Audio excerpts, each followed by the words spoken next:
भारत में आपको चीन की तारीफ करने वाले कई वामपंथी वायरस मिल जाएंगे। भारत एक लोकतांत्रिक देश है, इसके बावजूद ये लोग भारत की तुलना चीन से करते हैं। लेकिन पहली बार चीन ने वो नायाब तरीका बताया है जिसे अगर भारत ने भी लागू कर दिया तो विदेशों में बैठे लोग भारत में प्रदर्शन नहीं करवा पाएंगे, क्योंकि चीन ने बताया है कि सीजेपी जैसे हुड़दंगियों का कैसे इलाज किया जाता है।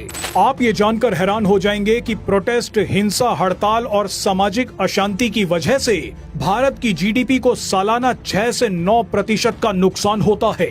ये आंकड़े हर साल बदल सकते हैं, लेकिन दुनिया में सबसे तेजी से बढ़ती हुई अर्थव्यवस्था के लिए 2-4% भी बहुत चिंताजनक है। दुनिया के कई देश तो सिर्फ एनजीओज के जरिए भारत की कई विकास परियोजनाओं को रुकवाने का काम करते हैं, उन्हें लटकाने और अटकाने का काम करते हैं। लेकिन चीन ने एक बहुत ही शानदार रणनीति के जरिए फॉरेन फंडेड प्रदर्शनों को पूरी तरह से खत्म कर दिया है।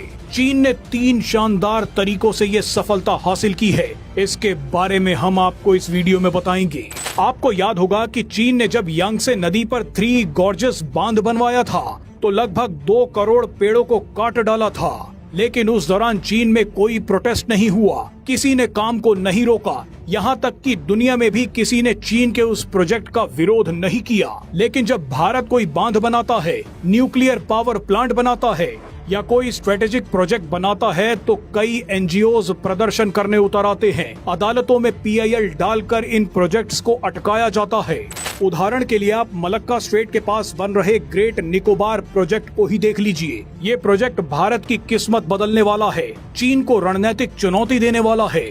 2012 में रूस की मदद से तमिलनाडु में कुडानकुलाम न्यूक्लियर पावर प्लांट का काम शुरू किया गया था, लेकिन कई एनजीओज ने पैसा लेकर इस प्रोजेक्ट को लटकवा दिया था। खुद पूर्व प्रधानमंत्री मनमोहन सिंह ने इस पर चिंता जताई थी। जांच में पता चला कि अमेरिका ने भारत के कुछ एनजीओज को लिप्रेसी के मरीजों और दिव्यांग लोगों की भलाई का बहाना बनाकर जो पैसा दिया था, उसी पैसे का इस्तेमाल एनजीओज ने स्थानीय लोगों से प्रदर्शन करवाने के लिए किया। लेकिन चीन ने ऐसा क्या किया था कि वहाँ कोई प्रदर्शन नहीं हुआ?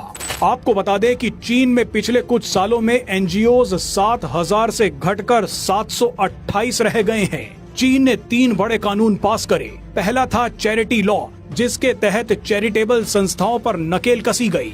दूसरा था ओवरसीज एनजीओ लॉ, इसके तहत विदेशी एनजीओज पर नकेल कसी गई। तीसरा था नेशनल सिक्योरिटी लॉ, जिसके तहत सभी एनजीओज की कड़ी जांच की गई और पता लगाया गया कि ये एनजीओज चीन की सुरक्षा के लिए खतरा तो नहीं है। चीन में एनजीओ के लिए पुलिस रजिस्ट्रेशन, गवर्नमेंट स्पॉन्सरशिप और annual funding and activity disclosure अनिवार्य है। मगर भारत में अभी तक एनजीओज की नकेल कसने वाले कानून काफी कमजोर रहे। भारत में आज भी विदेशों से पैसा लेने वाले करीब 35,000 से ज्यादा एनजीओ हैं। इन एनजीओज ने भारत के कई प्रोजेक्ट्स के खिलाफ विरोध किया, भारत की अर्थव्यवस्था को बर्बाद करने का काम किया। हालांकि अब भारत एफसीआरए कानून में बड़े बदलाव करने जा रहा है। संशोधन के बाद एफसीआरए यानी फॉरेन कंट्रीब्यूशन रेगुलेशन एक्ट के तहत विदेशों से जो फंडिंग आती है, उस फंडिंग के सोर्स की जानकारी अब एनजीओज को देनी पड़ेगी। फंडिंग प्राप्त करने के लिए एसबीआई दिल्ली में अकाउंट खुलवाना पड़ेगा, यानी एनजीओज के पास विदेशों से आने वाले एक एक रुपये का हिसाब अब रखा जाएगा। नए एफसीआरए कानून के तहत अब एनजीओज पैसे का इस्तेमाल धर्मांतरण के लिए नहीं करवा पाएंगे। अगर कोई मिशनरी संस्थान या एनजीओ गलत काम करता पकड़ा गया तो उसकी संपत्ति पर अब भारत सरकार का कब्जा होगा।